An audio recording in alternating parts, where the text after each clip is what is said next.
동영상 하나 보여드릴 게 있는데 아마 뉴스 통해서 보신 동영상일 수도 있겠습니다. 한 5일 전 중국 광서성 우리 황요셉 선교사님 활동하시고 선교하시는 곳에 앞바다에서 일어난 일인데, 어미 흰 돌고래가 죽은 아이 돌고래를 등에 업고 3일 동안 이렇게 바다를 이렇게 막 우왕좌왕하는 모습인데요. 중국 관광객이 찍어서 동영상에 올렸기 때문에 많이 세계적으로 회보가 된 그런 동영상입니다. 한번 보시죠.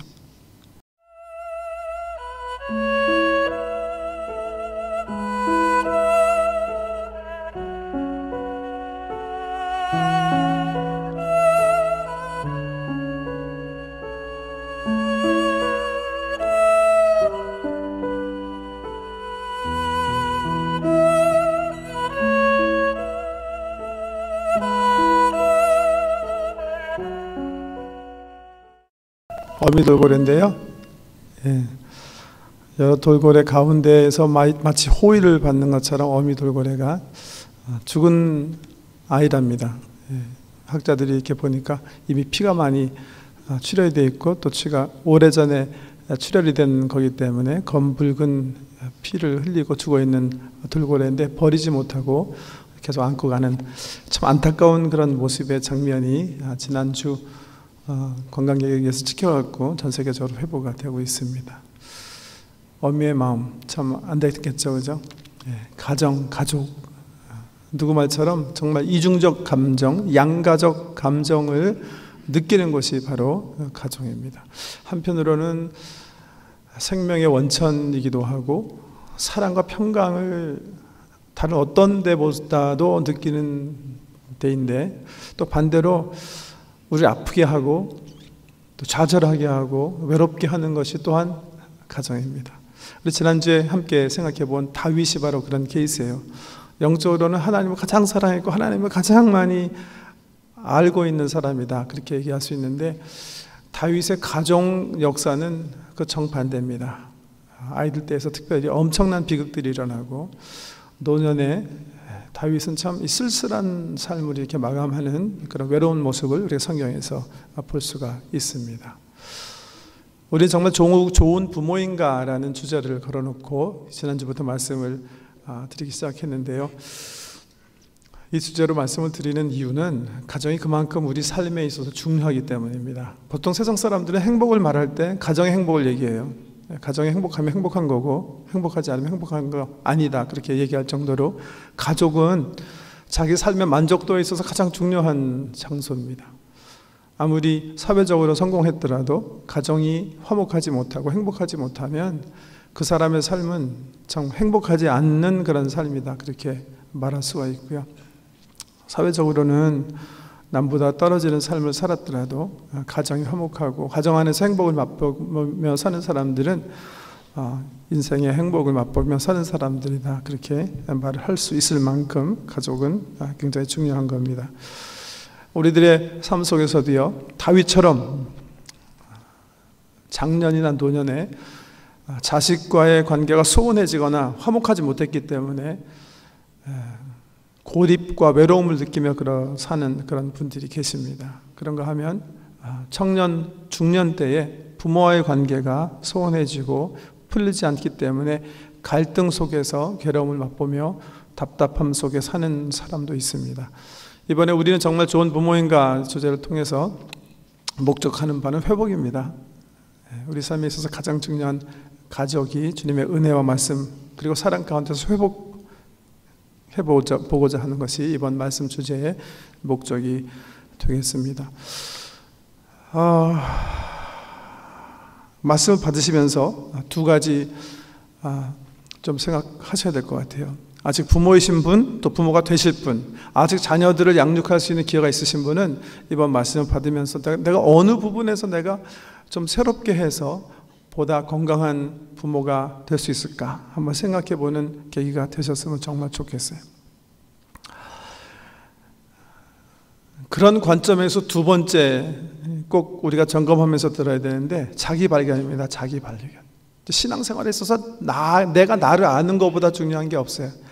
그래서 우리 개혁주의 신학의 대부라고 할 수 있는 존 칼빈 선생이 쓰신 기독교 강요의 인스티튜트이라는 우리 개혁주의 신학의 제2의 성경 같은 그런 책입니다. 그 책 딱 열면 1장에서 그렇게 얘기해요. 이렇게 얘기해요. 우리 자신을 아는 지식이 하나님을 아는 지식과 우리 자신을 아는 지식은 서로 밀접한 관계가 있다. 이게 첫 번째 그 1장의 제목 같이 나오는 1장 1조 말씀. 1장 1조에 보면 이렇게 얘기해요.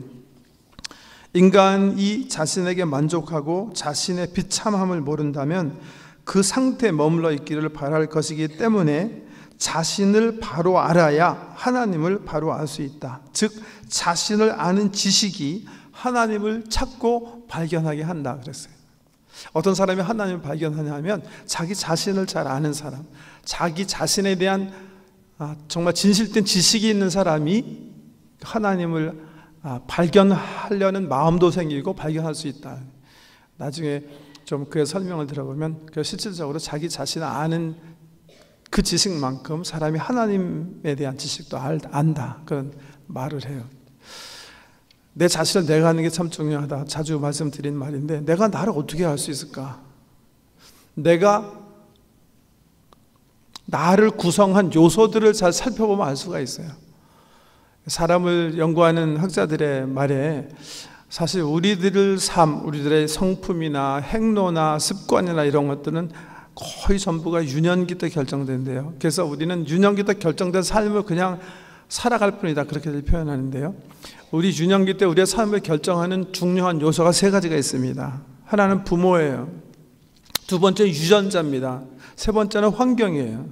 이 3가지가 우리 유년기 때 우리 삶에 결정적인 영향을 미치면서 우리 삶을 만들어 간대요.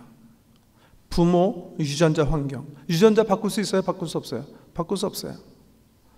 환경, 어렸을 때 환경 지금 바꿀 수 있어요? 바꿀 수 없어요? 바꿀 수 없어요. 이해는 할 필요가 있겠지만. 그런데 바꿀 수 있는 게 하나 있어요. 부모에게서부터 받은 영향이에요. 그런데 이 3가지 가운데 우리 삶에 가장 중요한 영향을 미치는 건 부모래요. 근데 감사한 게 부모로부터 받은 영향은 혹 건강하지 못했으면 바꿀 수 있어요. 바꿀 수 있어요. 부모는 나를 만드는 가장 중요한 영향력이에요. 내가 나를 이해하기 위해서 반드시 살펴봐야 하는 그런 부분이 바로 부모예요. 부모. 그래서 이번 우리 정말 좋은 부모였을까? 부모의 역할을 우리가 오늘 특별히 말씀드릴 텐데요.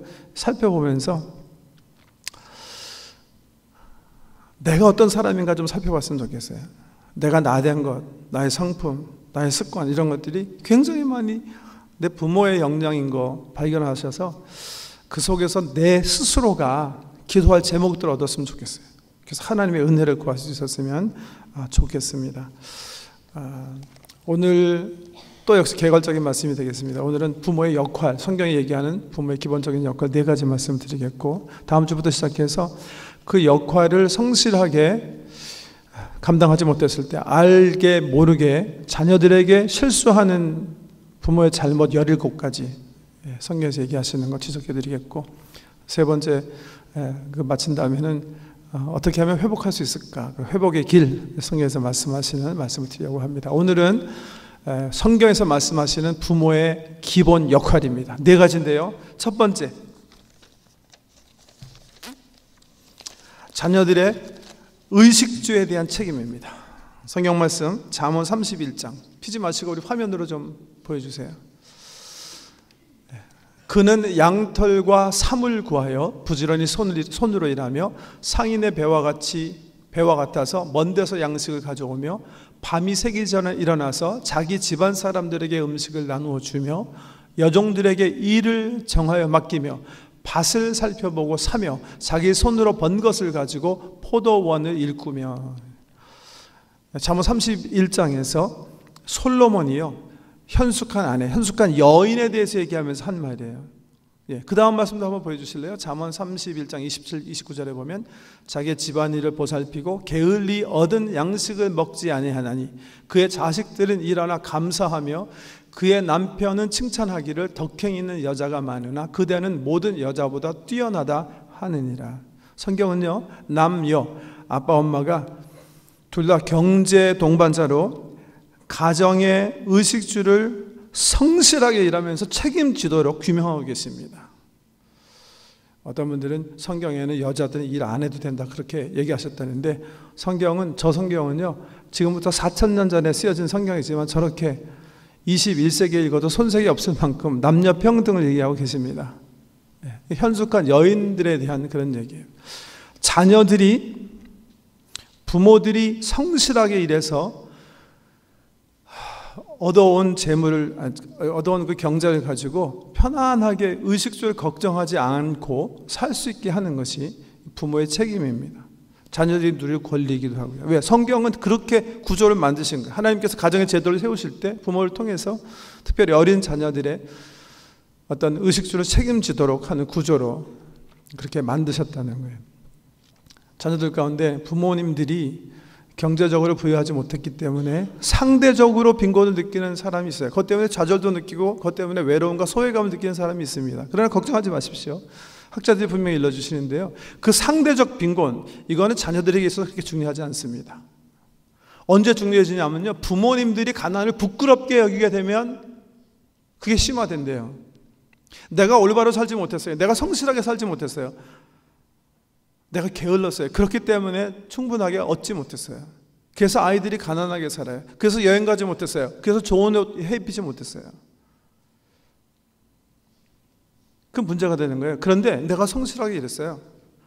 나는 열심히 뛰고 게으름 피지 않았고 정직하게 일하려고 노력했는데 내가 능력이 부족하기 때문에, 환경이 따라주지 않기 때문에 내가 충분히 얻지 못했어요. 다른 사람보다 부유하지 못했어요. 자녀들이 부끄러워하지 않습니다. 자녀들이 다 알 수 있게 돼 있어요. 자녀들에게 하나님께서 그런 영역을 주셨어요. 부모님들이 성실하게 가난한 그런 분들을 자녀들이 부끄러워하지 않습니다. 자랑스럽게 생각해요. 성경이 또 그 얘기를 예의하고 계세요. 뭐라고요? 한번 보세요. 잠언 19장 1절에 보면 이렇게 얘기하세요. 가난하여도 성실하게 행하는 자는 입술이 패역하고 미련한 자보다 나으니라. 정직하게 얘기하시면 돼요. 얘들아, 나는 굉장히 열심히 일하고 너희들이 이렇게 부유하게 해주고 싶은데 내가 최선을 다했는데 되지 않았구나. 참 미안하다. 성실하게 얘기할 수 있고 정직하게 얘기할 수 있는 사람이면 전혀 상대적 빈곤에 대해서 걱정하실 필요가 없습니다. 오히려 많이 소유했기 때문에 돈으로 자녀를 키우시려고 하면 오히려 원망을 받을 수가 있습니다. 정말 정성껏 아까 현숙한 여인처럼 아침에 일찍 일어나서 자녀들에게 사랑의 양식을 제공하기보다는 아침에 늦게 일어나가지고선 그냥 야, 가다가 맥도날드 사 먹어라. 그래? 나 바쁘니까 네가 알아서 옷 사 입어라. 그렇게 돈으로 자녀를 키우시면 청소년 시대 그런 말 들어요. 제가 그런 말 듣는 부모를 봤습니다. 엄마 아빠가 나에게 돈 말고 해준 게 뭐 있어요? 여러분, 자녀는 돈으로 키우는 거 아니에요. 의식주에 책임진다는 의미는 가난하여도 성실하게 일하면서 사랑의 보금자리를 제공하는 걸 의미하는 거예요. 가난하여도 성실하게. 많이 벌지 못했지만 어미가 아빠가 정성껏 된장찌개 만들어서 아이 학교 가기 전에 일하고 들어온 아이들을 기쁨으로 섬기시면 그런 아이들이 장성해서 고백하게 되는 거예요. 아빠 엄마 고맙습니다. 감사합니다. 제가 이렇게 장례식을 하면 우리 손자 손녀들이 가끔 와서 이렇게 조사 읽지 않습니까? 할아버지 할머니 읽을 때마다 우리 할아버지는 내가 집에 갈 때, 우리 할아버지는 집에 가실 때마다 나에게 맛있는 음식을 해주셨는데요. 그 말을 다음 세대도 들을 수 있을까? 다음 세대도 들어야 되겠는데요. 혹시 그러지 않을까요? 우리 어머님은 항상 갈라리아에 가셔가지고 예치마트에 가셔가지고 남이 해온 음식을 사다가 먹였습니다. 그렇게 하진 않을까 심히 좀 걱정이 되긴 합니다. 가난하여도 성실하게 진실한 사랑을 가지고 섬기는 게 중요하다. 중요한 겁니다. 의식주에 대한 책임. 두 번째 책임은요, 정서적 지지입니다. 아주 중요한 부분입니다. 우리 신약 성경에 보면 교육의 대헌장되는 말씀이 딱 한 절 있어요. 어떻게 이 가정교육에 대한 말씀이 없는가, 성경에 그렇게 얘기하실 수 있는데, 큰 픽처를 보시잖아요. 그러면 성경이 창세기부터 계시록까지가 가정교육에 대한 말씀이에요. 왜요? 이게 아버지 사랑에 관한 얘기예요. 하나님 가족에 관한 얘기예요. 하나님 아버지께서 행하시고 베푸신 사랑을 보여주는 책이 성경이에요. 그런 의미에서 성경은 창세기부터 계시록까지가 가정교육의 장이에요. 그런데 그 중에서도요, 아주 그냥 구체적으로 우리 신약 성경에 부모님들의 의무에 대해서, 책무에 대해서 하시는 말씀이 있어요. 제가 아이들 유아 세례 받은 가정에게 물어보면서 항상 인용하는 말씀이에요. 에베소서 6장 4절 말씀 한번 같이 읽어보겠습니다. 시작. 또 아비들아, 너희 자녀를 노엽게 하지 말고 오직 주의 교훈과 훈계로 양육하라. 앞에 부분 말씀이 또 아비들아, 너희 자녀를 노엽게 하지 말아라. 영어 성경에 보면 Fathers, do not exasperate your children, 그렇게 얘기해요. exasperation. 이게 뭐냐면 달달 볶거나 신경질 나게 하거나 짜증나게 하는 거 얘기하는 거예요. exasperate. 자녀를 화나게 하지 말아라. 정서적으로 편안한 삶을 누릴 수 있게 해달라. 정서적인 지지의 책임이 너에게 있다 하시고 얘기하시는 거예요. 교육의 대현장의 첫 번째 부분은 아이들이 정서적으로 안정된 분위기에서 살아야 나중에 정서적으로 안정된 그런 삶을 살 수가 있어요. 어렸을 때 이 정서적인 지지를 받지 못하면 평생 불안하게 살아요. 자녀들 가운데 이 정서가 불안한 아이들이 있어요. 아주 심해가지고서는 어른들 앞에 오면 손톱을 이렇게 뜯어 먹어야 되는 애들도 있고요. 왜 그런 거예요? 어렸을 때부터 부모님들이 정서적으로 안정된 기반을 가정에서 제공하지 못하셨기 때문에 그래요. 노여움 속에서 키우셨기 때문에 그래요. 아이들의 영혼 속에 노여움을 심고 양육했기 때문에 그런 거예요. 뭐가 우리 자녀를 노엽게 하죠? 뭐가 우리 자녀를 불안하게 합니까?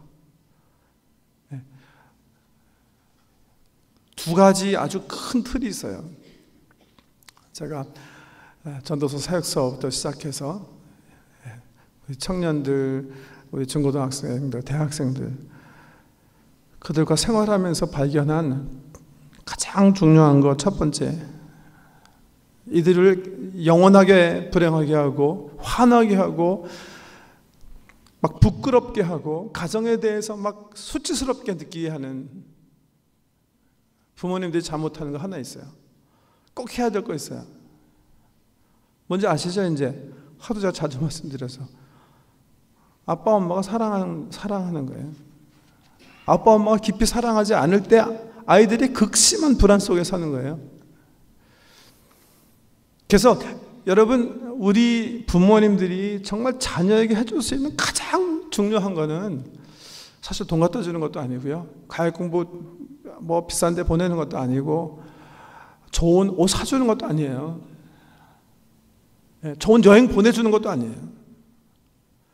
그들이 정말 이게 이 정신적 유산으로 가지고 평생 삶을 즐길 수 있는 그 정서적 지지 기반을 만들어줘야 되는데요, 그건 뭐예요?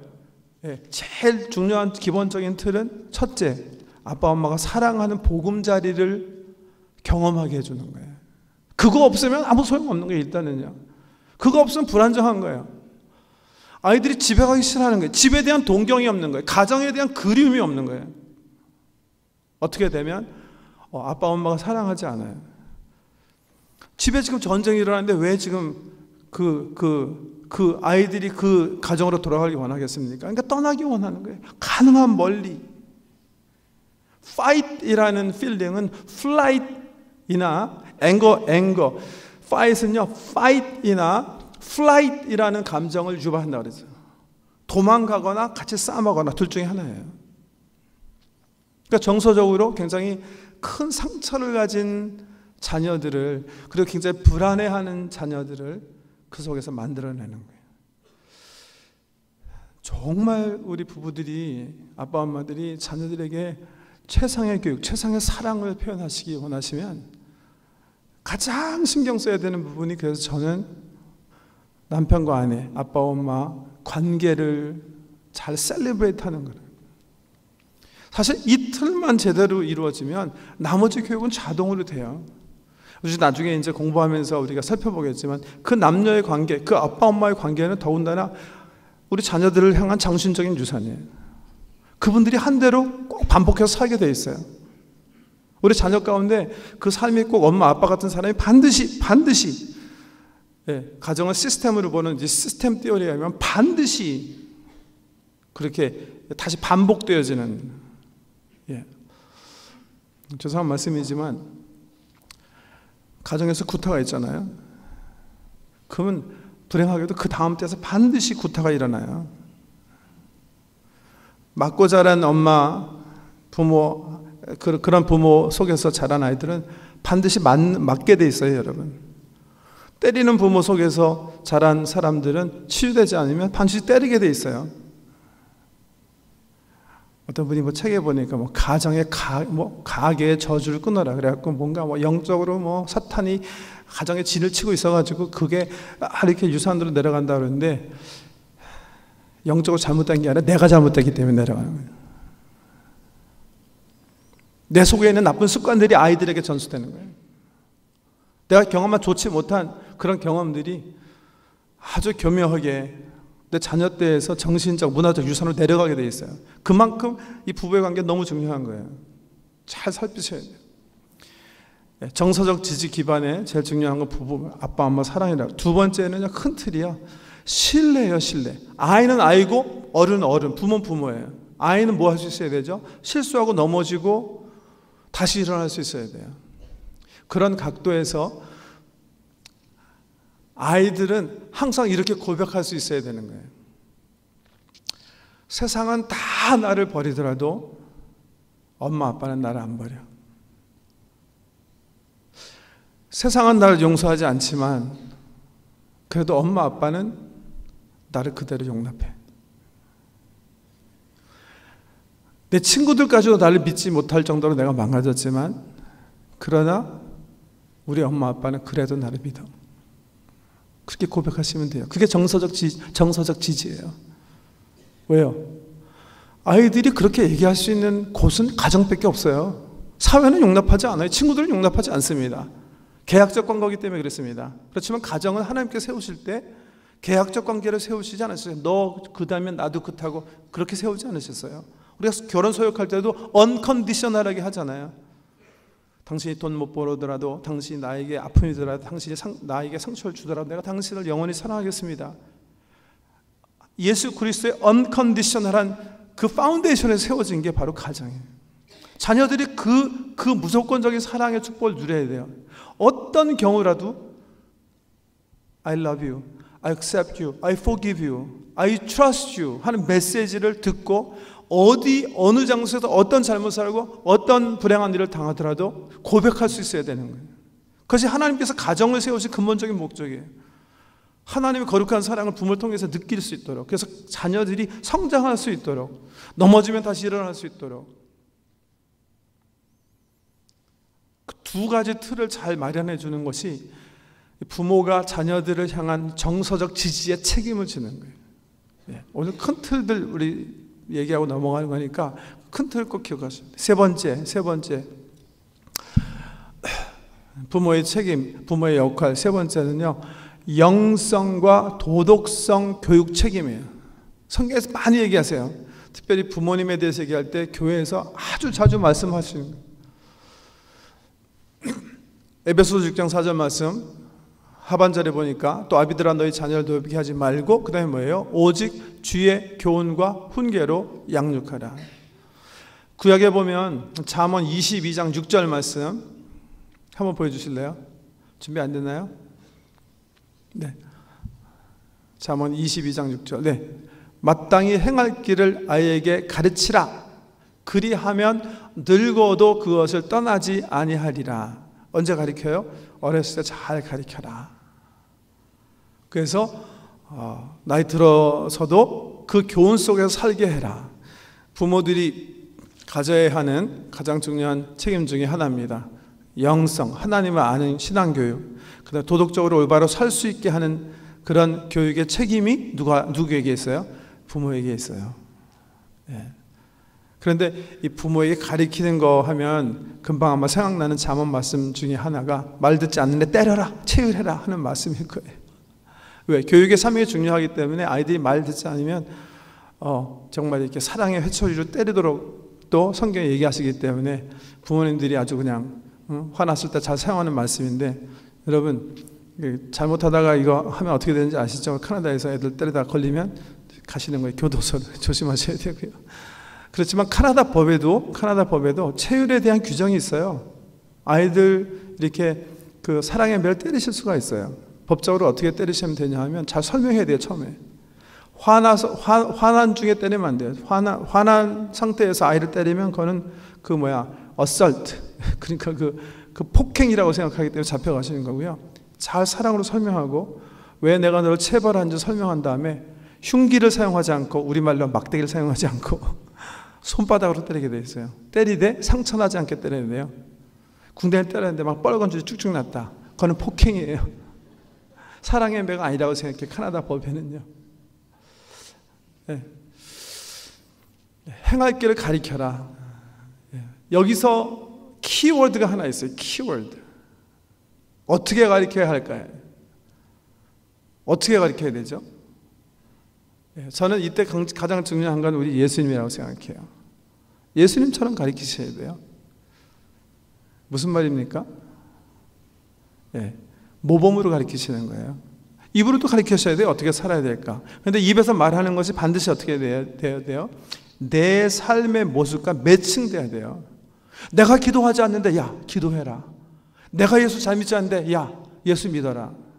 내가 도덕적으로 살지 않는데 야 도덕적으로 살아라. 내가 거짓말하는 거 애들이 다 아는데 거짓말하지 말아라. 그렇게 되면 아이들이 어소리티에 대한 뭘 느껴요? 위선감을 느끼는 거예요. 위선. 히포크리시. 말과 행동이 다를 때 느끼는 그 괴리감이에요. 그건 교육이 될 수가 없다는 거죠. 우리 하나님께서, 우리 아비 되신 하나님께서 우리를 교육하듯이 말과 행동에 있어서 괴리가 없어야 된다. 도덕성과 영성 교육에 있어서 중요한 키워드는 example, 모범이다. 그 기억하셔야 됩니다. 디모데전서 4장 12절에 보면 바울 선생님께서 신앙의 아비, 나이가 어리지만 에베소에서 신앙의 아비로 세운 디모데에게 이렇게 얘기하세요. 누구든지 내 연소함을 업신여기지 못하게 하고 오직 말과 행실과 사랑과 믿음과 정절에 있어서 믿는 자녀들에게 모범이 되게 해라. 본입니다. 본. 제가 참 읽은 책 가운데 Total on a Fence Post라는 책이 있어요. 알렌 에모리라는 분이 쓰신 책인데요.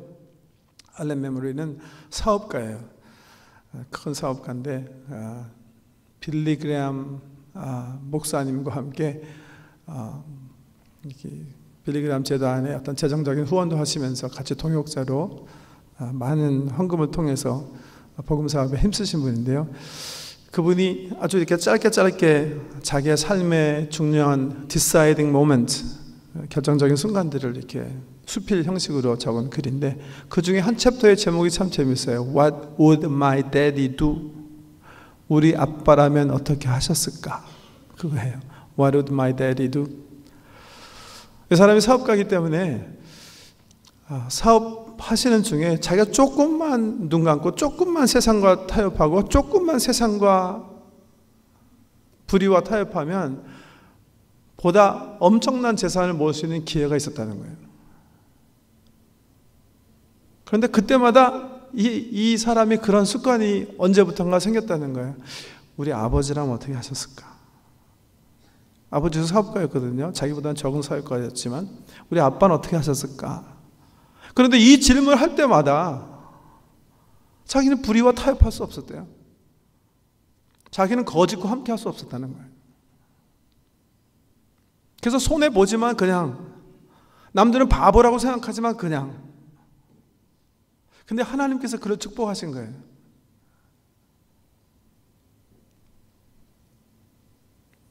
우리 자녀들이 우리 생각하면서 우리 아빠는 어떻게 이때 하셨을까?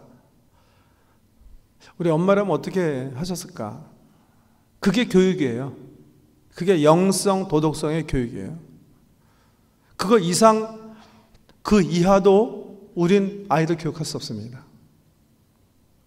내가 한 모습 그대로. 오히려 내가 못했으면 입으로라도 야, 참 미안하다. 내가 이렇게 살아야 되는데 내가 영적으로 너무나 부족하구나. 이런 정직성이 났습니다. 자기 삶은 도덕적으로 결여하고 영적으로 부족한데요. 입으로만 아이들에게 얘기하면 오히려 아이들이 괴리감, 그 부모의 위선 속에서 괴리감만 느끼게 된다는 거죠. 세 번째, 도덕성 및 영성 교육의 책임. 네 번째 큰 틀이요, 건강한 의사소통의 책임이에요. 야고보서 1장 말씀 한번 띄워주세요. 내 사랑하는 형제들아, 너희가 알지니 사람마다 듣기는 속히 하고 말하기는 더디하며 성내기도 더디해라. 공동체에서 중요한 의사소통인데요, 특별히 가정 내에서 우리들의 애틋한 사랑을 자녀들이 잘 이해할 수 있도록 소통을 잘할 수 있는 건강한 소통 방법으로 소통하는 게 중요하다는 거예요. 이 소통 문제에 대해서는 우리 교회에서 정말 다른 어떤 교회 없어도 많이 얘기한 거라 자세히 설명드릴 필요가 없다고 생각하는데, 혹시 이 부분에서 내가 한번 내 삶을 점검해 봐야 되겠다 하시는 분은 우리 교회에서 매년 하는 스테반 돌봄 사역자 훈련을 받으시면 됩니다.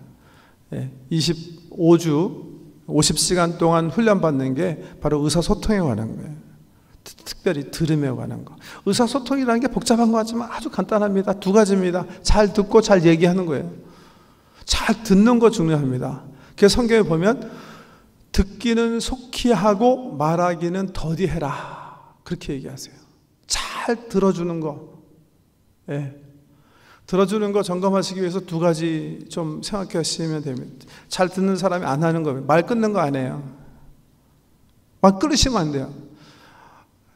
때로 제 사무실에 부부 문제가 있어서 찾아오셔서 상담하시는 중에도 도무지 한쪽 사람 얘기는 전혀 할 수 없는 그런 분들이 계세요.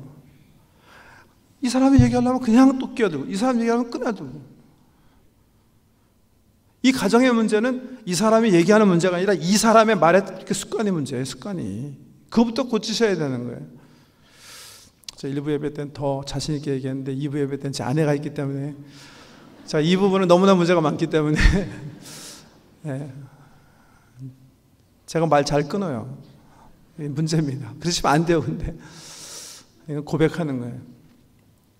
많이 애를 쓰는데도 워낙 습관이 잘못되어 있기 때문에 진듯하게 말을 듣지 못하고 일단 판단하고 내가 생각하는 말을 빨리 말하는 좋지 못한 습관이 제게 있습니다. 아이들에게도 마찬가지고요. 한 사람의 인격이 충분히 얘기할 수 있도록. 두 번째 기억하셔야 되는 원리는 사람이 얘기할 때 그 말을 듣고 어떻게 해야 되는 거죠? 내 영혼에 새기는 게 듣는 거잖아요. 내 하트로, 내 가슴으로 상대가 얘기한 것을 내 가슴속에 심으면 그게 잘 경청하는 거예요. 그거 하기 위해서 우리들에게 필요한 가장 좋은 훈련은 뭐라고 그랬어요? 상대가 한 말을 내 입으로 다시 반복해 주는 거예요. 그보다 좋은 방법이 없어요. 경청을 연습하는 가장 탁월한 방법은 상대가 얘기할 때 말 끊지 않고, 두 번째, 한 말을 반복해 주는 거예요. 내가 어제 당신이 그냥 들으면서 그냥 신경질 냈기 때문에 굉장히 화가 났거든요 하면 반복하는 거. 내가 어제 집에 들어올 때 막 화내가지고 당신 정말 열났구나. 반복하면서 어떻게 저 사람의 얘기한 것을 내 영혼에 심는 거예요. 그래서 말하는 사람이 공감을 느낄 수 있게. 그게 듣는 기술에 다예요. 사실은 말 끊지 말고 반복해서 영혼에 상대가 얘기한 것을 새기자. 두 번째는요, 잘 말해야 된다고 그랬죠. 그래서 감성적 대화법, 우리 교회에서 여러 번 말씀드린 거예요. 내 속에 있는 생각과 감성을 있는 그대로 표현할 수 있어야 돼요. 어떤 사람은 감성적인 단어는 굉장히 잘하는데 왜 화났는지, 왜 짜증이 나는지 얘기 못하고 왜 연락이 안 하냐, 왜 설명을 안 하기 때문에 왜 열받고 계시는지 모르게 하시는 분이 계시는가 하면 자기 감정을 표현하지 않고 공격적으로 얘기하는 사람들이 있어요. 너 왜 나한테 화내? 감성적 표현은 뭐예요? 자기가 느끼는 경험을 있는 그대로 표현하는 거예요. 감성적 표현은 자기 감정을 이유를 따라서 설명하는 거라 했어요. 표현하는 거라 했어요. 왜 너 자꾸만 화내냐? 하는 것보다 네가 화내니까 내가 굉장히 힘들어. 이게 감성적 표현입니다. 나의 감성을 그러니까 I feel when 이라고 그랬죠. I feel when. 굉장히 중요한 감성적 문장의 스트럭처입니다. 스페시픽하게 언제. 네. 어떤 감정을 내가 느끼고 있다는 사실을 잘 설명하는 게 감성적 표현의 특징입니다.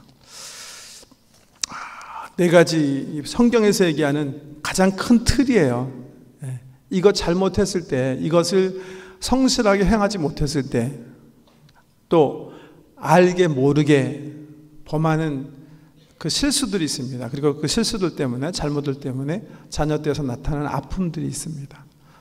성경에서 찾을 수 있는 게 대충 한 17개 정도 되는데요. 다음 주부터 좀 더 구체적으로 그 사례들을 성경에 설명해 드리면서 우리 자신을 점검하는 시간이 되기 원합니다. 한 가지 재미있는 코테이션이 있어가지고 그냥 이 코트를 나눠드리고 말씀 맺겠는데, 누가 쓴 건지 모르겠는데 이런 코테이션을 봤어요. 이런 인용구를 봤어요.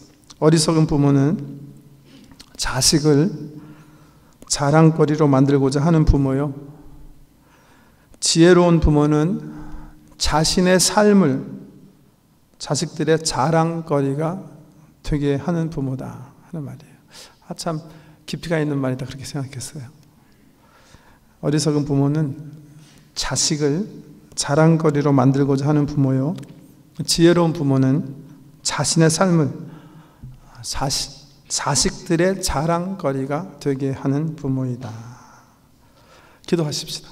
아버지 하나님, 하나님께서 창세기에 보면 아담과 하와를 만드실 때 세우신 거룩한 가정, 그 귀한 축복이 우리들에게 있는데 하나님 말씀대로 우리가 세우지 못했기 때문에 때로는 너무나 큰 아픔과 불행을 그리고 좌절감을 경험하는 것이 가정임을 고백하지 않을 수 없습니다. 이번 주신 말씀을 통해서 우리 가정을 돌아보며 우리 가정을 하나님 말씀을 위해서 건실하게 세워나갈 수 있도록 은혜 베풀어 주시고, 오늘 주신 말씀에 따라 우리들이 건강한 부모의 역할을 잘 감당하고 있는지도 살펴보게 하시고, 또 부모의 기회가 있는 사람들은 잘 준비되어질 수 있도록, 그리고 우리 부모님도 생각해 보면서 나 자신을 한번 발견하고 나의 상처, 연약한 부분들을 놓고 주님께 기도하는 귀한 은총을 누리게 해 주시옵소서. 가정이 주님의 은혜 가운데 정말 천국 같은 가정이 되도록 이번 주신 귀한 말씀이 우리 삶 속에 귀한 생명의 터전이 되도록 은혜 베풀어 주시옵소서.